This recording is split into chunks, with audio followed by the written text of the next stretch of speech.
Hello everyone, welcome back to my channel Sangama baking. ಹೇಗಿದ್ದೀರಾ ಎಲ್ಲರೂ? I hope guys ನೀವೆಲ್ಲರೂ ಚೆನ್ನಾಗಿದ್ದೀರಾ ಅಂತ ಅಂದ್ಕೊಂಡಿದ್ದೀನಿ. ಆಫ್ಟರ್ ಲಾಂಗ್ ಟೈಮ್ ನಾನು ನಿಮ್ಮ ಜೊತೆಗೆ ಒಂದು ವಿಡಿಯೋನ ಶೇರ್ ಮಾಡ್ತಾ ಇದ್ದೀನಿ.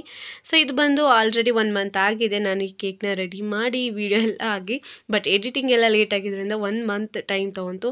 ಕರೆಕ್ಟಾಗಿ ಈ ವಿಡಿಯೋ ಬಂದಿದ್ದ ದಿನ 1 ಮಂತ್ ಕಂಪ್ಲೀಟ್ ಆಗಿದೆ. ಸೊ ಇದು ಬಂದು ನನ್ನ ಮಗನ ಬರ್ತ್ಡೇಗೆ ಅಂತ ಹೇಳಿ ನಾನು ಮಾಡಿದಂಥ 1.5 kg ಕೇಕ್ನ ಒಂದು ಕೇಕ್ ಇದು.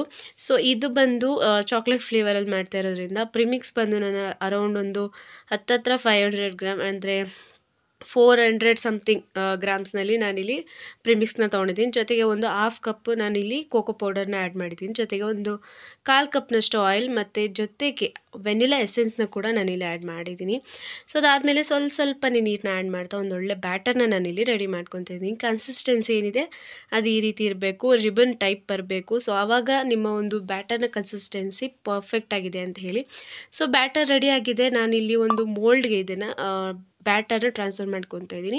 ಸೊ ಇದು ಬಂದು ಒಂದು 8-8.25 ಇಂಚ್ ಇರೋವಂಥ ಒಂದು ಪಾತ್ರೆ ಅಂದರೆ ಕೇಕ್ ಟಿನ್. ಸೊ ಅದಕ್ಕೆ ನಾನು ಬ್ಯಾಟರ್ನ ಫಿಲ್ ಮಾಡಿಕೊಂಡು ಅದನ್ನು ನೀಟಾಗಿ ಇವನ್ ಮಾಡಿಕೊಂಡು ನೀಟಾಗಿ ಟ್ಯಾಪ್ನ ಮಾಡ್ಕೊಳ್ಳಿ. ಸೊ ಟ್ಯಾಪ್ ಮಾಡೋದ್ರಿಂದ ಹೇರ್ ಪಾಕೆಟ್ ಹೋಗುತ್ತೆ, ಹಾಗೆ ಬ್ಯಾಟರ್ ಕೂಡ ಇವನ್ ಆಗುತ್ತೆ ಅನ್ನೋದಕ್ಕೋಸ್ಕರ. ಆ್ಯಂಡ್ ಅದಾದಮೇಲೆ ಫಸ್ಟೇ ಇಟ್ಟಿರೋವಂಥ ಒಂದು ದೊಡ್ಡ ಪಾತ್ರೆಗೆ ಸೆಂಟರ್ನಲ್ಲಿ ಒಂದು ಪ್ಲೇಟ್ ಅಥವಾ ಸ್ಟ್ಯಾಂಡ್ ಏನಾದ್ರು ಇಟ್ಟು ಅದ್ರ ಮೇಲೆ ನಾನು ಒಂದು ಕೇಕ್ ಟಿನ್ನ ಇಟ್ಟು ಅದ್ರ ಲಿಡ್ನ ಕ್ಲೋಸ್ ಮಾಡಿ ಅರೌಂಡ್ ನಾನು 50 to 55 ಮಿನಿಟ್ಸ್ವರೆಗೆ ಇದನ್ನು ಬೇಕ್ ಮಾಡ್ಕೊಂಡಿದ್ದೀನಿ, ಬಿಕಾಸ್ ಬ್ಯಾಟರ್ ಜಾಸ್ತಿ ಕ್ವಾಂಟಿಟಿ ಇರೋದ್ರಿಂದ. ಆ್ಯಂಡ್ ಇಲ್ಲಿ ನನ್ನ ಒಂದು ಸ್ಪಾಂಜ್ ರೆಡಿ ಇದೆ. ಸೊ ಇದು ಬಂದು ನಾನು ಆವತ್ತಿನ ದಿನ ವ್ಲಾಗ್ನೂ ಕೂಡ ಇದೆ ಸೇಮ್ ಚಾನಲಲ್ಲೇ ಅಪ್ಲೋಡ್ ಮಾಡಿದೆ, ನೋಡಿಲ್ಲ ಅಂದರೆ ನೋಡಿ. ಆವತ್ತಿನ ದಿನ ನನಗೊಂದು ಮೀಟಿಂಗ್ ಅಂದರೆ ಒಂದು ಟ್ರೈನಿಂಗ್ ಕೂಡ ಇತ್ತು. ಸೊ ಅದಕ್ಕೋಸ್ಕರ ನೈಟೇನೆ ಇದನ್ನೆಲ್ಲ ಪ್ರಿಪ್ರೇಷನ್ ಮಾಡಿದ್ದೆ, ಸ್ಪಾಂಜ್ ಎಲ್ಲ ರೆಡಿ ಮಾಡಿಟ್ಟಿದ್ದೆ. ಮಾರ್ನಿಂಗ್ 5 ಗಂಟೆ 4:45 ಗಂಟೆಯಲ್ಲಿ ಈ ಕೇಕ್ನ ನಾನು ಪ್ರಿಪೇರ್ ಮಾಡ್ತಾಯಿದ್ದೀನಿ. ಸೊ ಏಕೆಂದರೆ ನಾನು ಸಂಜೆ ಬರೋ ಅಷ್ಟರಲ್ಲಿ ಎಷ್ಟೊತ್ತಾಗುತ್ತೋ ಅದು ಗೊತ್ತೇ ಇಲ್ಲ, ಕನ್ಫರ್ಮ್ ಇಲ್ಲ. ಸೊ ಅದರಿಂದ ರೆಡಿ ಮಾಡಿಬಿಟ್ಟು ಹೋಗ್ಬಿಡೋಣ ಅಂಥೇಳಿ, ಇದನ್ನು ಕ್ಲಿಯರ್ ಮಾಡ್ಕೊಳ್ಳೋಣ ಅಂಥೇಳಿ 7 ಗಂಟೆಗೆ ಬಸ್ ಇತ್ತು. ಸೊ ಅದರಿಂದ ನಾನು 5 ಗಂಟೆಗೆ ರೆಡಿ ಮಾಡ್ಕೊತಾ ಇದ್ದೀನಿ. ನಾನೂ ರೆಡಿಯಾಗಿ ಇದನ್ನು ಕೂಡ ರೆಡಿ ಮಾಡಬೇಕಿತ್ತು. ಸೊ ಅದರಿಂದ 5 ಗಂಟೆಲಿ ನಾನು ಇದನ್ನು ಮಾರ್ನಿಂಗ್ 5 ಗಂಟೆಲಿ ನಾನು ರೆಡಿ ಮಾಡ್ತಾ ಇದ್ದೀನಿ. ಸೊ ಇದು ಬಂದು ನಾನು ಮೇಲ್ಗಡೆ ಡೋಂಟ್ ಲೇಯರ್ ತೆಗೆದ ಮೇಲೆ 2 ಲೇಯರ್ಸ್ಗೆ ನಾನಿಲ್ಲಿ ಕಟ್ ಮಾಡ್ಕೊಂಡಿದ್ದೀನಿ. ಜೊತೆಗೆ ನಾನಿಲ್ಲಿ ಒಂದು ಗಿಟಾರ್ ಶೇಪ್ನಲ್ಲಿ ಪೇಪರ್ನ ಕಟ್ ಮಾಡ್ಕೊಂಡಿದ್ದೀನಿ. ಫಸ್ಟ್ ಒಂದು ದೊಡ್ಡದಾಯಿತು ಅಂತ ಹೇಳಿ ಇನ್ನೊಂದು ಸ್ವಲ್ಪ ಚಿಕ್ಕದು ಮಾಡಿಕೊಂಡೆ, ಪುಟಾಣಿದು ಮಾಡಿದ್ದೀನಿ. ಜಾಸ್ತಿ ದೊಡ್ಡದು ಮಾಡೋಕ್ಕೋಗಿಲ್ಲ, ಬಿಕಾಸ್ ಜಾಸ್ತಿ ಜನನ ಕರಿತಾನೂ ಇಲ್ಲ, ನಾವು ಬರೀ ಫ್ಯಾಮಿಲಿಯವ್ರು ಮಾತ್ರನೇ ಇದ್ದಿದ್ದು. ಸೊ ಅದರಿಂದಾಗಿ 1.5 kg ಕೇಕ್ನ ನಾನು ರೆಡಿ ಮಾಡ್ಕೊಂಡಿದ್ದೆ. ಸೊ ಅದು ಉಳ್ಕೊಳ್ಳೇ ಇಲ್ಲ, ನಿಜ ಹೇಳ್ತಾ ಇದ್ದೀನಿ, ಸ್ವಲ್ಪ ಕೂಡ ಉಳ್ಕೊಳ್ಳಿಲ್ಲ. ಬಿಕಾಸ್ ಟೇಸ್ಟ್ ಅಷ್ಟು ಚೆನ್ನಾಗಿತ್ತು, ಹಾಗೆ ಅಮ್ಮ ಕೂಡ ಎಲ್ರಿಗೂ ಕೊಟ್ಬಿಟ್ರು. ಲಾಸ್ಟ್ಗೆ ಮತ್ತೆ ಒಂದು ಕೇಕ್ನ ನಾವು ಸಪ್ರೇಟಾಗಿ ಮಾಡ್ಕೊಬೇಕಾಯಿತು ನಮಗೆ ಅಂತ ತಿನ್ನೋದಕ್ಕೆ ಅಂಥೇಳಿ. ಅದು ಕೂಡ ಫೈನಲಾಗಿ ನಮ್ಮ ಕೈಲಿ ಉಳ್ಕೊಳ್ಳಿಲ್ಲ. ಸೊ ಆ ಶೇಪ್ನ ತೆಗ್ದಿದ್ದೀನಿ. ಒಂದು ಮಿಸ್ಟೇಕ್ನ ನಾನು ಮಾಡಿದ್ದೀನಿ, ಅದು ಏನು ಮಾಡಿದ್ದೀನಿ ಅಂತ ನೀವು ಕಮೆಂಟಲ್ಲಿ ಹೇಳ್ತೀರಿ ಅಂದರೆ ಹೇಳ್ಬೋದು, ಇಲ್ಲ ಅಂದರೆ ನಾನೇ ಹೇಳ್ತೀನಿ, ಆಯಿತಾ. ಸೊ ಇನ್ನೊಂದು ಪ್ರಾಬ್ಲಮ್ ಏನಾಯ್ತಪ್ಪ ಅಂದರೆ ನನ್ನ ಒಂದು ಕೇಕ್ ಬೋರ್ಡ್ ಏನಿದೆ ಅದು ತುಂಬ ಹೆವಿ ದೊಡ್ಡದಿದು. ಆ್ಯಕ್ಚುಲಿ ಗಿಟಾರ್ ಕೇಕ್ ಮಾಡಬೇಕು ಅಂದರೆ ನಮಗೆ ದೊಡ್ಡ ಕೇಕ್ ಬೋರ್ಡೇ ಬೇಕಾಗುತ್ತೆ. ಬಟ್ ಇಲ್ಲಿ ಏನಾಗುತ್ತೆ ಅಂದರೆ ನನ್ನ ಒಂದು ಟ್ರೈಪೋಡ್ ಇಟ್ಟಿರೋಂಥ ಜಾಗದಲ್ಲಿ ಏನಿದೆ ಸ್ಪೇಸ್ ತುಂಬ ಪುಟಾಣಿ ಸ್ಪೇಸ್, ಅದು ಮಾಮೂಲಿ ಕಿಚನ್ ಏನಿರುತ್ತೆ ಸೊ ಅಲ್ಲಿ ಏನು ಸೆಲ್ಫ್ ಇರುತ್ತೆ ಅದ್ರ ಮೇಲೆ ಮಾಡ್ತಾ ಇರೋದ್ರಿಂದ, ಬಿಕಾಸ್ ಅದೊಂದೇ ಜಾಗದಲ್ಲಿ ನಂಗೆ ಲೈಟ್ ಏನಿದೆ ಅದು ಚೆನ್ನಾಗಿ ಕಾಣುತ್ತೆ, ಬೇರೆ ಜಾಗದಲ್ಲಿ ನಂಗೆ ಅಷ್ಟು ಕವರ್ ಆಗಲ್ಲ. ರೀಸೆಂಟಾಗಿ ನನ್ನ ಒಂದು ರಿಂಗ್ ಲೈಟ್ ಟ್ರೈಪೋಡ್ ಏನಿದೆ ಅದು ಕೂಡ ಹೋಗಿದೆ, ಅದು ಲೈಟ್ ಹೋಗಿದೆ. ಸೊ ಅದರಿಂದ ಅದೊಂದು ಪ್ರಾಬ್ಲಮ್ ಆಗಿದೆ. ಸೊ ಅದರಿಂದ ನಾನು ಲೈಟ್ ಎಲ್ಲಿ ಚೆನ್ನಾಗಿ ಕಾಣುತ್ತೋ ಅಲ್ಲೇ ನಾನು ನಿಂತ್ಕೊಂಡು ಮಾಡಬೇಕು, ಅಷ್ಟು ಕವರ್ ಕೂಡ ಆಗಿಲ್ಲ ಲೈಟಿಂಗ್ಸು, ಬಿಕಾಸ್ ಕೇಕ್ ಬೋರ್ಡ್ ಏನಿದೆ ಅದ್ರ ಮೇಲೆ ಎಫೆಕ್ಟ್ ಇದೆಯಲ್ಲ, ಲೈಟ್ ಎಫೆಕ್ಟು. ಸೊ ಅದರಿಂದ ಸ್ವಲ್ಪ ಪ್ರಾಬ್ಲಮ್ ಆಯಿತು. ಬಟ್ ಇವಾಗ ನಾನಿಲ್ಲಿ ಒಂದು ಅಸೆಂಬಲ್ನ ಮಾಡ್ಕೊಂಡಿದ್ದೀನಿ. ಸೈಡನ್ನ ನಾವು ಕಟ್ ಮಾಡಿದ್ದೀವಲ್ಲ ಶೇಪ್ ತೆಗೆದು, ಅದರಲ್ಲಿ ನಾವು ಇದನ್ನು ಏನು ಹ್ಯಾಂಡಲ್ ಬರುತ್ತಲ್ಲ ಗಿಟಾರ್ದು, ಅಂದರೆ ಲೆಂತಾಗಿರುತ್ತಲ್ಲ, ಸೊ ನನಗೆ ಅದು ಅದ್ರ ಬಗ್ಗೆ ಅಷ್ಟೊಂದು ಗೊತ್ತಿಲ್ಲ, ಬಟ್ ಲೆಂತಾಗಿ ಒಂದು ಸ್ಟಿಕ್ ಥರ ಇರುತ್ತಲ್ಲ, ಸೊ ಆ ಶೇಪ್ಗೋಸ್ಕರ ಕಟ್ ಮಾಡ್ಕೊಂಡಿದ್ದೀನಿ. ಆ್ಯಂಡ್ ಆದಮೇಲೆ ನಾನು ಶುಗರ್ ಸಿರಪ್ನ ಬಂದು ಸ್ವಲ್ಪ ಸಕ್ಕರೆ ಪಾಕದ ಥರ ಮಾಡಿ ಅದಕ್ಕೆ ಚಾಕ್ಲೇಟ್ ಗನಾಶ್ನ ಆ್ಯಡ್ ಮಾಡಿದ್ದೀನಿ. ಜೊತೆಗೆ 1-2 ಡ್ರಾಪ್ ಆಗೋಷ್ಟು ವೆನಿಲಾ ಎಸೆನ್ಸ್ನ ಆ್ಯಡ್ ಮಾಡಿದ್ದೀನಿ. ಇದರಿಂದ ಒಂದು ಒಳ್ಳೆ ಟೇಸ್ಟ್ ಬರುತ್ತೆ. ನಿಜವಾಗ್ಲೂ ನಂಗೆ ತುಂಬಾ ಇಷ್ಟ ಚಾಕ್ಲೇಟ್ ಕೇಕ್, ಇತ್ತೀಚೆಗಂತೂ ತುಂಬಾ ಫೇವ್ರೇಟ್ ಆಗೋಗಿದೆ, ಅಷ್ಟು ಚೆನ್ನಾಗಿ ಬರುತ್ತೆ ಇದರ ಟೇಸ್ಟ್. ಖಂಡಿತ ನೀವು ಒಂದ್ಸಲ ಟ್ರೈ ಮಾಡಿ. ಆ್ಯಂಡ್ ಅದಾದಮೇಲೆ ಕ್ರೀಮ್ನ ನೀಟಾಗಿ ಈ ರೀತಿ ಅಪ್ಲೈ ಮಾಡಿಕೊಂಡೆ ಅಲ್ಲೇ ಸಿಂಪಲಾಗಿ ಒಂದು ಕ್ರಮ್ ಕೋಟ ಮಾಡ್ಕೊತಾ ಇದ್ದೀನಿ. ಬಿಕಾಸ್ ಏನಾಗುತ್ತೆ ಅಂದರೆ ಹೋಗ್ತಾ ಹೋಗ್ತಾ ನಮಗೆ ಫಿನಿಶಿಂಗ್ ಕೊಟ್ಕೊತಾನೆ ಇರಬೇಕು, ಇಲ್ಲಾಂದರೆ ಅಷ್ಟೊಂದು ಫಿನಿಶಿಂಗ್ ಪ್ರಾಪರಾಗಿ ಬರೋಲ್ಲ ಆಯಿತಾ. ಈ ರೀತಿ ಶೇಪ್ ಏನು ಕೇಕ್ಗಳಿರುತ್ತಲ್ಲ, ಸೊ ಡಿಫ್ರೆಂಟ್ ಶೇಪ್ ಕೇಕ್ಗಳನ್ನ ಮಾಡಬೇಕಾದ್ರೆ ಈ ರೀತಿ ಒಂದು ಪ್ರಾಬ್ಲಮ್ ಖಂಡಿತ ಆಗುತ್ತೆ. ಸೊ ಅದಕ್ಕೋಸ್ಕರ ಅಲ್ಲಲ್ಲೇ ಅದಾದಷ್ಟು ಕ್ಲೀನ್ ಮಾಡ್ಕೊತೀರಿ. ಆ್ಯಂಡ್ ಅದಾದಮೇಲೆ ಚಾಕ್ಲೇಟ್ ಗನಾಶ್ನ ಆ್ಯಡ್ ಮಾಡಿದ್ದೀನಿ. ಸೊ ಅದನ್ನು ಕೂಡ ನೀಟಾಗಿ ಸ್ಪ್ರೆಡ್ ಮಾಡ್ಕೊಂಡಿದ್ದೀನಿ. ಆ್ಯಂಡ್ ಅದಾದಮೇಲೆ ಇನ್ನೊಂದು ಲೇಯರ್ನ ನಾನು ಕಟ್ ಮಾಡ್ಕೊಂಡಿದ್ದೀನಿ. ಸೊ ಅದನ್ನು ಕೂಡ ಇಲ್ಲಿ ಆ್ಯಡ್ ಮಾಡಿದ್ದೀನಿ. ಸೊ ನಾನಿಲ್ಲಿ ಅತಿ ಯಥೇಚ್ಛವಾಗಿ ನಾನಿಲ್ಲಿ ಕ್ರೀಮ್ನ ಬಳಸಿಲ್ಲ, ಆದಷ್ಟು ಲಿಮಿಟಾಗಿ ಬಳಸೋದಕ್ಕೆ ಟ್ರೈ ಮಾಡಿದ್ದೀನಿ. ಸೊ ಇದಕ್ಕೆ ಪ್ರಾಪರ್ ಶೇಪ್ ಆದಮೇಲೆ ಇದಕ್ಕೂ ಕೂಡ ನೀಟಾಗಿ ಶುಗರ್ ಸಿರಪ್ನ ಆ್ಯಡ್ ಮಾಡ್ಕೊಂಡಿದ್ದೀನಿ. ಆ್ಯಂಡ್ ಅದಾದಮೇಲೆ ಇಲ್ಲಿ ನಾನು ಮಾಡಿರೋಂಥ ಒಂದು ಸಣ್ಣ ಮಿಸ್ಟೇಕ್ ಏನಿದೆ ಅಂದರೆ, ಶೇಪ್ ಏನಿದೆ ಗಿಟಾರ್ನ ಒಂದು ಮೇಲ್ಭಾಗ ಐತೆ ನೋಡಿ, ಅಲ್ಲಿ ನಾನು ಒಂದು ಸ್ವಲ್ಪ ಕಟ್ ಹೊಡಿಬಾರ್ದಿತ್ತು, ಅದನ್ನು ಸ್ವಲ್ಪ ಶೇಪ್ ಕೊಡಬೇಕಿತ್ತು.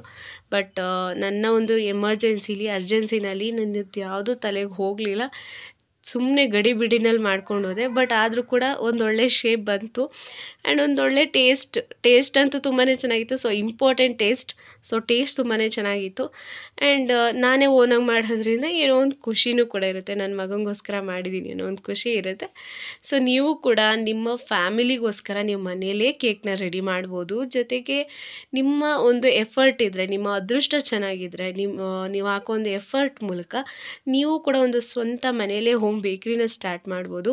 ಸೊ ಖಂಡಿತ ಯಾವುದನ್ನು ಕೂಡ ಬಿಡಬೇಡಿ. ನಿಮ್ಮ ಕೈಲಿ ಮಾಡೋಕ್ಕಾಗತ್ತೆ ಅಂದರೆ ಎಲ್ಲನೂ ಟ್ರೈ ಮಾಡಿ. ಒಂದು ಸಲ ಫೇಲ್ ಆಗ್ಬೋದು, 2 ಸಲ ಫೇಲ್ ಆಗ್ಬೋದು, ಬಟ್ ಖಂಡಿತ ಒಂದಲ್ಲ ಒಂದಿನ ಸಕ್ಸಸ್ ಆಗೇ ಆಗುತ್ತೆ. ಸೊ ಇವಾಗ ಒಂದು ಹ್ಯಾಪಿದು ಬಿಸ್ಕೆಟ್ ಪ್ಯಾಕೆಟ್ನ ತೊಗೊಂಡಿದ್ದೀನಿ. ಅದರ ಸಹಾಯದಿಂದ ನಾನಲ್ಲಿ ಪೌಡ್ರ್ ಮಾಡ್ಕೊಂಡಿದ್ದೀನಿ. ಅದು ಏನಕ್ಕೆ ಅಂತ ನಿಮಗೆ ಹೇಳ್ತೀನಿ ಆಯಿತಾ. ಫಸ್ಟಿಗೆ ನಾನಿಲ್ಲಿ ಒಂಚೂರು ಸೆಂಟರ್ಗಿಂತ ಸ್ವಲ್ಪ ಮೇಲ್ಭಾಗದಲ್ಲಿ ನಾನಿಲ್ಲಿ ಒಂದು ಮಾರ್ಕ್ನ ಮಾಡ್ಕೊಂಡಿದ್ದೀನಿ, ಒಂದು ಕ್ಯಾಪ್ ಸಹಾಯದಿಂದ. ಆ್ಯಂಡ್ ಅದಾದಮೇಲೆ ಆ ಸೆಂಟರ್ ಪಾಯಿಂಟ್ ಏನಿದೆ ಅದನ್ನು ನೀಟಾಗಿ ಕ್ಲೀನ್ ಮಾಡ್ಕೊತಾ ಇದ್ದೀನಿ. ಅಂದರೆ ಕ್ರೀಮ್ ಏನಿದೆ ಅದನ್ನು ರಿಮೂವ್ ಮಾಡಿಕೊಂಡು ಒಂದು ಸರ್ಕಲ್ ಟೈಪ್ನ ಮಾಡ್ಕೊತಾ ಇದ್ದೀನಿ. ಆ್ಯಂಡ್ ಅದಾದಮೇಲೆ ಇಲ್ಲೂ ಕೂಡ ಒಂದು ರೆಕ್ಟ್ಯಾಂಗಲ್ ಆಗಿ ಶೇಪ್ನ ತೆಗಿತಾ ಇದ್ದೀನಿ. ಸೊ ಅದು ಕೂಡ ಯಾಕೆ ಅಂತ ನಿಮಗೆ ಆಲ್ಮೋಸ್ಟ್ ಗೊತ್ತಾಗಿರುತ್ತೆ ಅಂದ್ಕೊತೀನಿ. ಸೊ ಅಲ್ಲಿ ಒಂದು ಡೀಟೇಲಿಂಗ್ ಇರುತ್ತಲ್ಲ, ಒಂದು ಗಿಟಾರ್ನಲ್ಲಿ ಏನೇನು ಇರಬೇಕು ಅನ್ನೋ ರೀತಿ ಒಂದು ಡೀಟೇಲಿಂಗ್ ಇರುತ್ತೆ, ಅದನ್ನು ಒಂದು ಸಿಂಪಲ್ಲಾಗಿ ನಾನು ಕವರ್ ಮಾಡ್ಕೊಳ್ಳೋಣ ಅಂತ ಹೇಳಿ. ಸೊ ಇದಾದಮೇಲೆ ನಾನು ಸೈಡ್ಸ್ನ ಇನ್ನೊಂದು ಸಲ ನೀಟಾಗಿ ಕ್ಲೀನ್ ಮಾಡಿಕೊಂಡೆ. ಬಿಕಾಸ್ ಇದು ಸ್ಟಾರ್ಟ್ ಮಾಡಿದ್ಮೇಲೆ ಅಲ್ಲಿ ಕ್ಲೀನ್ ಆಗಲಿಲ್ಲ ಅಂದರೆ ಅಷ್ಟು ಚೆನ್ನಾಗಿ ಕಾಣಲ್ಲ. ಸೊ ಅದಕ್ಕೋಸ್ಕರ ಸೈಡ್ಸ್ನೆಲ್ಲ ನೀಟಾಗಿ ಕ್ರೀಮ್ನೆಲ್ಲ ಆ್ಯಡ್ ಮಾಡಿ ನೀಟಾಗಿ ಕ್ಲೀನ್ ಮಾಡಿಕೊಂಡು ಒಂದು ಕ್ಲೀನ್ ಕಾರ್ಡ್ ಮೂಲಕ ನಾನು ಇದನ್ನು ಫಿನಿಶಿಂಗ್ ಕೊಟ್ಕೊಂಡಿದ್ದೀನಿ. ಆ್ಯಂಡ್ ಅದಾದಮೇಲೆ ಜರ್ಡಿನ ತೊಗೊಂಡಿದ್ದೀನಿ. ಜರ್ಡಿ ಮೂಲಕ ನಾನಿಲ್ಲಿ ಏನು ಹ್ಯಾಪಿ ಬಿಸ್ಕಿಟ್ನ ನಾನು ಪೌಡರ್ ಮಾಡ್ಕೊಂಡಿದ್ದೆ ಅದನ್ನು ನಾನಿಲ್ಲಿ ನೀಟಾಗಿ ಜಸ್ಟ್ ನಾನೊಂದು ಏನು ಶೇಪ್ ಇದೆಯಲ್ಲ ಈ ಕಡೆ ಬಿಂದಿಗೆ ಥರ, ಆ ಶೇಪಿಗೆ ಮಾತ್ರ ನಾನಿಲ್ಲಿ ಇದನ್ನು ಸ್ಪ್ರೆಡ್ ಮಾಡ್ಕೊತಾ ಇದ್ದೀನಿ. ಸೊ ದಟ್ ನಮಗೆ ಏನು ಅಂದರೆ ಒಂದು ವುಡನ್ ಲುಕ್ ಏನು ಬರುತ್ತೆ, ಮರದ್ದು ಇದಿರುತ್ತಲ್ಲ, ಸೊ ಆ ವುಡನ್ ಲುಕ್ ಬರಲಿ ಅನ್ನೋದಕ್ಕೋಸ್ಕರ ನಾನು ಅಲ್ಲಿ ಸ್ಪ್ರೆಡ್ ಮಾಡ್ಕೊಂಡಿದ್ದೀನಿ. ಜಸ್ಟ್ ಹಾಫಿಗೆ ಮಾತ್ರ ನಾವು ಇದನ್ನು ಸ್ಪ್ರೆಡ್ ಮಾಡಬೇಕು. ಅಂದರೆ ದಪ್ಪ ಏನು ಕಾಣ್ತಿದೆಯಲ್ಲ ಆ ಶೇಪಿಗೆ ಮಾತ್ರ, ಇನ್ನು ಮಿಕ್ಕಿರೋ ಆ ಪಾರ್ಟ್ನ ಹಾಗೆ ಬಿಡಿ. ಆ್ಯಂಡ್ ಅದಾದಮೇಲೆ ಸೈಡ್ಸ್ನ ನಾನು ಸ್ವಲ್ಪ ಏನು ಬಿಸ್ಕಿಟ್ಸ್ ಇದೆಯಲ್ಲ ಪೌಡರ್, ಸೊ ಅದನ್ನೆಲ್ಲ ಕ್ಲೀನ್ ಮಾಡ್ಕೊಂಡಿದ್ದೀನಿ. ಸೊ ದಟ್ ನನಗೆ ಕ್ರೀಮ್ನಲ್ಲಿ ನಾವು ಬಾರ್ಡರ್ ಮಾಡಬೇಕಾದ್ರೆ ಅದು ಅಂಟ್ಕೊಂಡು ವಾಪಸ್ ಬರುತ್ತೆ. ಸೊ ಅಲ್ಲಿ ನೀಟಾಗಿ ಪ್ರಾಪರಾಗಿ ಕೂರಲ್ಲ ಅನ್ನೋದಕ್ಕೋಸ್ಕರ ಆ ರೀತಿ ಮಾಡ್ಕೊಂಡಿದ್ದೀನಿ. ಆ್ಯಂಡ್ ನಾನಿಲ್ಲಿ ಇದಕ್ಕೆ ಚಾಕ್ಲೇಟ್ ಗನಾಶ್ ಜಾಸ್ತಿನೇ ಆ್ಯಡ್ ಮಾಡಿದ್ದೀನಿ, ಇದರಿಂದ ಸ್ವಲ್ಪ ಡಾರ್ಕಾಗಿ ಕಾಣಲಿ ಅನ್ನೋದಕ್ಕೋಸ್ಕರ. ಆ್ಯಂಡ್ ಅದಾದಮೇಲೆ ಇದಕ್ಕೆ ಬಾರ್ಡರ್ ಮಾಡ್ಕೊಂಡು ನಾರ್ಮಲ್ ಸ್ಟಾರ್ ನೋಸಲ್ನೇ ತೊಗೊಂಡು ನಾನು ಇದನ್ನ ಬಾರ್ಡರ್ ಮಾಡಿದ್ದೀನಿ. ಹೆವಿ ನಾನು ಡೆಕೋರೇಟಿವ್ ಆಗಂತೂ ಮಾಡೋದಕ್ಕೆ ಹೋಗಲಿಲ್ಲ, ಬಟ್ ಸ್ವಲ್ಪ ಕ್ರಿಯೇಟಿವ್ ಆಗಿ ಒಂದು ಡಿಫ್ರೆಂಟಾಗಿ ಮಕ್ಳಿಗೆ ಇಷ್ಟ ಆಗೋ ರೀತಿ ನಾನು ಮಾಡಿದ್ದೀನಿ. ನನ್ನ ಮಗನಿಗೆ ತುಂಬಾ ಖುಷಿಯಾಯಿತು. ಆ್ಯಂಡ್ ಈ ಡಿಸೈನ್ ಏನು ಮಾಡ್ತಾಯಿದ್ದೀನಿ, ಒಂದು ಬಿಸ್ಕೆಟ್ ಪೌಡರ್ ಎಲ್ಲ ಸ್ಪ್ರೆಡ್ ಮಾಡಿ ಫ್ರಿಜ್ಗೆ ಇಟ್ಟಿದ್ದೆ. ಆ್ಯಂಡ್ ಅದಾದಮೇಲೆ ಬಾರ್ಡರ್ ಮಾಡ್ತಾ ಇದ್ದೀನಲ್ಲ, ಆ ಬಾರ್ಡರ್ ಮಾಡಬೇಕಾದ್ರೆ ನಾನು ನೈಟ್ ಬಂದಿದ್ದು 8 ಗಂಟೆ ರಾತ್ರಿ ನಾನು ಮನೆಗೆ ಬಂದಾಗ ಅವತ್ತಿನ ದಿನ. ಸೊ ಅವತ್ತಿನ ದಿನ ಬಂದು ನಾನು ಈ ಪೂರ ಕೇಕ್ನ ನಾನು ರೆಡಿ ಮಾಡಿದ್ದೀನಿ. ಟಾಪ್ನಲ್ಲಿ ನಾನು ಬಾರ್ಡರ್ ಹಾಕಾಯಿತು ಆ್ಯಂಡ್ ಬಾಟಮ್ನಲ್ಲೂ ಕೂಡ ನಾನು ಬಾರ್ಡರ್ನ ಆ್ಯಡ್ ಮಾಡಾಯಿತು. ಆ್ಯಂಡ್ ಅದಾದಮೇಲೆ ಟಾಪ್ ಪೋರ್ಷನಲ್ಲಿ ಏನು ಮೇಲ್ಗಡೆ ಸ್ಟಿಕ್ ಅಂದರೆ ಏನು ಹೇಳ್ತೀವಿ ಅದ್ರ ಪಾರ್ಟ್ ಇದೆಯಲ್ಲ, ಆ ಪಾರ್ಟ್ಗೆ ನಾನಿಲ್ಲಿ ಸ್ವಲ್ಪ ಲೈಟ್ ಕ್ರೀಮ್ನ ಮಾಡ್ಕೊಂಡಿದ್ದೀನಿ. ಸೊ ದಟ್ ನಮಗೆ ಅಲ್ಲಿ ಒಂದು ಸ್ವಲ್ಪ ಲೈಟ್ ಶೇಡೇ ಇರಬೇಕು, ಅಲ್ಲೇ ಲುಕ್ ಇರೋದು. ಸೊ ಅದಕ್ಕೋಸ್ಕರ. ಆ್ಯಂಡ್ ಅದಾದಮೇಲೆ ನೀಟಾಗಿ ಆ ಶೇಪ್ ಏನಿದೆ ಆ ಶೇಪ್ಗೆ ನಾನು ಅದು ಬಾರ್ಡರ್ನ ಆ್ಯಡ್ ಮಾಡ್ತಾಯಿದ್ದೀನಿ. ಸೊ ಸ್ವಲ್ಪ ಕ್ರೀಮ್ನೆಲ್ಲ ತುಂಬ ಹೊತ್ತಿನ ಎತ್ತಿಟ್ಟಿದ್ರಿಂದ ಸ್ವಲ್ಪ ಸ್ಮೂತ್ ಆಗ್ತಾಯಿತ್ತು ಕ್ರೀಮ್. ಬಟ್ ನಾನು ಬೇಗ ಫಿನಿಶಿಂಗ್ ಮಾಡಿ ಅಲ್ಲಿ ಈ ಕೇಕ್ನ ರೆಡಿ ಮಾಡಾದಮೇಲೆ ನಾನು ನಾನು ರೆಡಿ ಆಗಬೇಕಿತ್ತು. ಸ್ವಲ್ಪ ಸಿಂಪಲ್ಲಾಗಿ ಡೆಕೋರೇಷನ್ ಮಾಡಬೇಕಿತ್ತು ಆ್ಯಂಡ್ ನನ್ನ ಮಗನ್ನ ರೆಡಿ ಮಾಡಬೇಕಿತ್ತು. ಇದನ್ನೆಲ್ಲ ಮಾಡಬೇಕು. ಸೊ ಅದಕ್ಕೋಸ್ಕರ ತುಂಬ ಗಡಿಬಿಡಿನಲ್ಲಿ ಮಾಡಿದೆ. ಇಲ್ಲೊಂದು ಮಿಸ್ಟೇಕ್ ಕೂಡ ಮಾಡಿದೆ. ಸೊ ಒಂದು ಡಾಟ್ ರೀತಿ ಇಟ್ಟೆ, ಬಟ್ ಸ್ವಲ್ಪ ಇನ್ನೂ ವರ್ಕ್ ಇದೆ, ಅದಾದಮೇಲೆ ಇಡಬೇಕು ಅನ್ನೋದನ್ನ ನೆನಪಿಸ್ಕೊಂಡು ಮತ್ತೆ ಅದನ್ನು ರಿಮೂವ್ ಮಾಡ್ಕೊಂಡು ಫಿನಿಶಿಂಗ್ ಕೊಟ್ಕೊಂಡೆ. ಆ್ಯಂಡ್ ಅದಾದಮೇಲೆ ನಾವಿಲ್ಲಿ ಏನು ಸರ್ಕಲ್ ಮತ್ತು ರೆಕ್ಟ್ಯಾಂಗಲಲ್ಲಿ ನಾವೇನು ಶೇಪ್ನ ಕಟ್ ಮಾಡಿದ್ದೀವಿ, ಸೊ ಆ ಶೇಪ್ಗೆ ನಾನು ಒಂದು ಚಾಕ್ಲೇಟ್ ಗಣೇಶನ ಈ ರೀತಿ ಫಿಲ್ ಮಾಡ್ಕೊತಾ ಇದ್ದೀನಿ. ಆ್ಯಂಡ್ ಇಲ್ಲಿ ಬಂದು ನಾನು ಮಾಡಿರೋ ಒಂದು ಮಿಸ್ಟೇಕ್ ಏನು ಅಂದರೆ, ಚಾಕ್ಲೇಟ್ ಗಣೇಶ್ ಬಾಕಿ ಟೈಮಲ್ಲಿ ನಾವು ಯೂಸ್ ಮಾಡ್ಬೇಕಾದ್ರೆ ಗಟ್ಟಿ ಇರುತ್ತೋ ಅಂದರೆ ಫಿಲ್ಲಿಂಗ್ ಎಲ್ಲ ಮಾಡ್ಬೇಕಾದ್ರೆ ಅಷ್ಟು ನಮಗೆ ಗಟ್ಟಿ ಇರಲಿ ತೆಳುವಿರಲಿ ಅಷ್ಟು ಇದಾಗಲ್ಲ. ಬಟ್ ಮೇಲ್ಗಡೆ ಫಿನಿಶಿಂಗ್ ಮಾಡಬೇಕಾದ್ರೆ ಸ್ವಲ್ಪ ತೆಳುವಿದ್ರೆ ತುಂಬ ಒಳ್ಳೆಯದು. ಡ್ರಿಪ್ಪಿಂಗ್ ಎಲ್ಲ ನಿಮಗೆ ಗಣೇಶ್ ಸ್ವಲ್ಪ ಗಟ್ಟಿ ಇದ್ರೆ ಒಳ್ಳೆಯದು. ಬಟ್ ಈ ರೀತಿ ಫಿಲ್ ಮಾಡ್ತಾ ಇದ್ದೀವಲ್ಲ, ಅದು ಕವರ್ ಆಗಬೇಕು ಅಂದರೆ ಸ್ವಲ್ಪ ತೆಳು ಇದ್ದರೆ ತುಂಬ ಒಳ್ಳೆಯದು. ಬಟ್ ನಂಗೆ ಸ್ವಲ್ಪ ಇದು ಗಾಢ ಅನ್ನಿಸ್ತು, ಅಂದರೆ ಗಟ್ಟಿ ಇತ್ತು. ಬಟ್ ಹೇಗಿಗೂ ಮೇಂಟೈನ್ ಮಾಡಿದ್ದೀನಿ ತುಂಬ ಅರ್ಜೆನ್ಸಿನಲ್ಲಿ ಮಾಡಿದ್ರಿಂದ. ಆ್ಯಂಡ್ ಅದಾದಮೇಲೆ ಇವಾಗ ಮೇಲ್ ಪೋರ್ಷನ್ ಏನಿದೆ ಅಲ್ಲಿಗೆ ಒಂದು ಸ್ಟಾರ್ ಥರ ನಾನಿಲ್ಲಿ ಡಾಟ್ಸ್ನ ಇಟ್ಕೊಂಡೆ. ಆ್ಯಂಡ್ ಅದಾದಮೇಲೆ ರೆಕ್ಟ್ಯಾಂಗಲ್ ಪೋರ್ಷನ್ ಏನಿದೆ ಅಲ್ಲಿಗೆ ಒಂದು 2-3 ಲೈನ್ಸ್ಗಳನ್ನ ಹೇಳ್ಕೊಂಡೆ.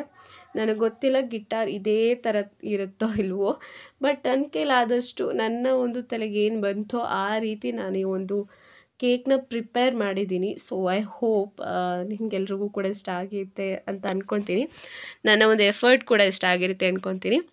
ಮೇಯ್ನಾಗಿ ಈ ಕೇಕ್ ಅಂತೂ ನನ್ನ ಮಗಂಗಂತೂ ತುಂಬಾ ಇಷ್ಟ ಆಯಿತು. ಆ್ಯಂಡ್ ಈ ಕೇಕೆಲ್ಲ ರೆಡಿ ಮಾಡಿ ಎಲ್ಲ ಡೆಕೋರೇಷನ್ ಎಷ್ಟಾಗುತ್ತೋ ಅಷ್ಟು ಸಿಂಪಲಾಗಿ ಮಾಡಿದೆ. ಸೊ ಆ ಡೆಕೋರೇಷನ್ನು ನನ್ನ ಮಗನ ರೆಡಿ ಮಾಡಿ ನಾನು ರೆಡಿಯಾಗಿ ಎಲ್ಲ ಮಾಡೋ ಅಷ್ಟರಲ್ಲಿ ನನ್ನ ಬರ್ತಡೇ ಅವನ ಬರ್ತಡೇ ಎರಡೂ ಕೂಡ ಒಂದೇ ಸಲ ಒಂದೇ ಕೇಕ್ನಲ್ಲೇ ಆಯಿತು. ಅಂದರೆ ಒಂದು 24th ಬರ್ತಡೇ, ನಂದು 25th ಬರ್ತಡೇ. ಸೊ ಆಲ್ಮೋಸ್ಟ್ ಒಂದು 11-11:30 ನಾವು ಕೇಕ್ನ ಕಟ್ ಮಾಡಬೇಕಾಗಿ ಬಂತು, ಬಿಕಾಸ್ ಅಷ್ಟು ಟೈಮ್ ಹಿಡೀತು. ಸೊ ಇಬ್ಬರು ಬರ್ತಡೇನೂ ಕೂಡ ಒಂದೇ ಸಲ ಆಚರಿಸ್ಕೊಂಡ್ವಿ. ಆ್ಯಂಡ್ ಸ್ಪೆಷಲ್ ಏನಿರಲ್ಲ ಬರ್ತಡೇಗೆ, ನಾವು ಎಲ್ಲೋ ಹೋಗೋದು ಇನ್ನೊಂದು ಕಡೆ ಟ್ರಿಪ್ಪು ಆ ಥರ ಏನಿರಲ್ಲ. ಬಟ್ ಕೇಕ್ ನಾವೇ ಮಾಡೋದ್ರಿಂದ ಒಂದು ಪುಟ್ಟದಾಗಿ ಸೆಲೆಬ್ರೇಷನ್ ಆ್ಯಂಡ್ ಒಂದು ಎಂಜಾಯ್ಮೆಂಟ್ ಆಯಿತಾ. ಅದೊಂದು ಮೂಮೆಂಟ್ ನನಗೆ ತುಂಬ ಖುಷಿ ಕೊಡೋ ಮೂಮೆಂಟ್ ಅಂದರೆ ನನ್ನ ಮಗ ಹುಟ್ಟಿದ್ದು ನನ್ನ ಲೈಫಲ್ಲಿ ಬೆಸ್ಟ್ ಮೂಮೆಂಟ್.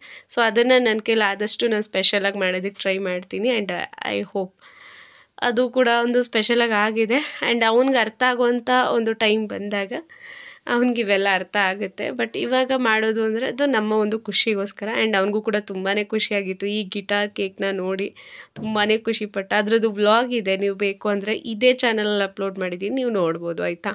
ಆ್ಯಂಡ್ ಇಲ್ಲಿ ವಿಷಸ್ನ ಬರಿತಾ ಇದ್ದೀನಿ. ಆ್ಯಂಡ್ ತುಂಬ ಜನ ಹೇಳ್ತೀರಾ ಹ್ಯಾಂಡ್ ರೈಟಿಂಗ್ ಅಷ್ಟು ನೀಟಾಗಿ ಬರಲ್ಲ ಕೇಕ್ ಮೇಲೆ ನಾನು ಬರಿಬೇಕಾದ್ರೆ ಅಂತ ಹೇಳಿ. ಸೊ ನೀವು ಇಲ್ಲಿ ನೋಡ್ತಾ ಇರ್ಬೋದು, ನಾನು ತುಂಬ ಸ್ಮೂತಾಗಿ ನಾನಿಲ್ಲಿ ಹ್ಯಾಂಡ್ ರೈಟಿಂಗ್ನ ಮೇಂಟೈನ್ ಮಾಡ್ತಾಯಿದ್ದೀನಿ. ಏನಿಲ್ಲ, ಕ್ರೀಮ್ ಸ್ವಲ್ಪ ಸಾಫ್ಟ್ ಇರಬೇಕಷ್ಟೇ, ಸಾಫ್ಟ್ ಪೀಕ್ ಇರುತ್ತಲ್ಲ, ಸೊ ಅಂಥ ಮೂಮೆಂಟ್ನಲ್ಲಿ ನೀವು ಹ್ಯಾಂಡ್ ರೈಟಿಂಗ್ ತುಂಬ ಚೆನ್ನಾಗಿ ಬರುತ್ತೆ.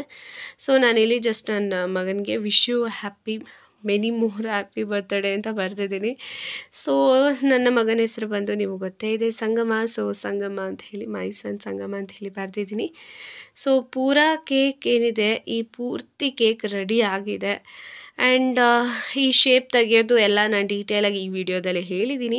ಆ್ಯಂಡ್ ಐ ಹೋಪ್ ನಿಮ್ಗೆಲ್ರಿಗೂ ಕೂಡ ಇಷ್ಟ ಆಗಿರುತ್ತೆ ಅಂತ ಅಂದ್ಕೊಂಡಿದ್ದೀನಿ. ಹಾಗೆ ಇವತ್ತಿನ ಈ ವಿಡಿಯೋದಲ್ಲಿರೋ ಹಾಕಿರುವಂಥ ನನ್ನ ಒಂದು ಶ್ರಮ ಹೇಗಿದೆ, ಹಾಗೆ ಈ ಕೇಕ್ ನಿಮ್ಗೆ ಎಷ್ಟು ಇಷ್ಟ ಆಯಿತು ಅನ್ನೋದನ್ನು ಕಮೆಂಟ್ ಸೆಕ್ಷನಲ್ಲಿ ತಿಳಿಸಿ. ಆ್ಯಂಡ್ ಆದಷ್ಟು ನಾನು ವೀಡಿಯೋಸ್ಗಳನ್ನ ತರೋದಕ್ಕೆ ಖಂಡಿತ ಪ್ರಯತ್ನ ಮಾಡ್ತೀನಿ. ಸೊ ಮಿಸ್ ಮಾಡದೆ ತರ್ತೀನಿ ಕೂಡ. ಹಾಗೆ ನಾಳೆ ಅಂದರೆ ಈ ವಿಡಿಯೋ ಬಂದಿದ್ದ ದಿನ ಕೃಷ್ಣ ಜನ್ಮಾಷ್ಟಮಿ ಇದೆ. ಸೊ ನೀವೆಲ್ಲರೂ ಕೂಡ ಆಚರಿಸಿರ್ತೀರ ಅಂತ ಅನ್ಕೊತೀನಿ. ಸೊ ಕೃಷ್ಣ ಜನ್ಮಾಷ್ಟಮಿ ಸ್ಪೆಷಲ್ಲಾಗಿ ಒಂದು ವಿಡಿಯೋ ಬರುತ್ತೆ. ಸೊ ದಯವಿಟ್ಟು ಮಿಸ್ ಮಾಡಿದೆ, ನಾಳೆ ಇಲ್ಲ ನಾಡಿದ್ದು ಖಂಡಿತ. ಸೊ ಮಿಸ್ ಮಾಡಿದೆ ನೋಡಿ. ಹಾಗೆ ಇದೇ ಥರ ನನ್ನ ಚಾನಲ್ನ ಸಪೋರ್ಟ್ನ ಮಾಡ್ತಾಯಿರಿ ಅಂತ ಹೇಳ್ತಾ ಇವತ್ತಿನ ಈ ವಿಡಿಯೋಗೆ ಮುಗಿಸ್ತಾ ಇದ್ದೀನಿ. Thank you so much for watching. Stay tune, keep supporting me. I love you all. Bye.